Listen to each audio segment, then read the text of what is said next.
আজ বানিয়ে নিচ্ছি অনুষ্ঠান বাড়ির স্টাইলে আমের চাটনি। এই আমের চাটনি বানানোর জন্য সবার প্রথমে খোসা সমেত আমটাকে কেটে নিচ্ছি সরু সরু করে পিস করে। আমটাকে কেটে ভালো করে জল দিয়ে ধুয়ে নিয়েছি। আর এই চাটনির জন্য একটা স্পেশাল মশলা লাগবে, তো সেটার জন্য একটা শুকনো লঙ্কা আর নিয়েছি হাফ চামচ মতন মৌরি, 1 চামচ মতন পাঁচফোড়ন।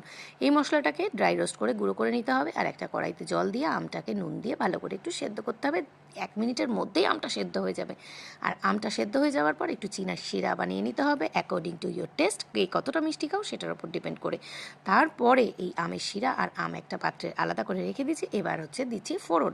আমের চাটনির করতে গেলে এই ফোড়নটা তো লাগবেই। তেল দিয়ে নিয়েছি, শুকনো লঙ্কা আর পাঁচফোড়ন দিয়ে এই আমের যে শিরা আর আম সব মিলিয়ে যে একটি পাত্রে রেখেছিলাম সেই ঘোলটা পুরো ঢেলে এবার কিন্তু যে মশলাটা রেডি করেছিলাম সেই মশলাটা উপর দিয়ে জাস্ট একটু ছড়িয়ে দিয়ে আমের চাটনিটা একদম খাওয়ার জন্য তৈরি। ব্যাস, ফ্রিজে রেখে ঠান্ডা ঠান্ডা করে আমের চাটনি খাও খাবার পাতে।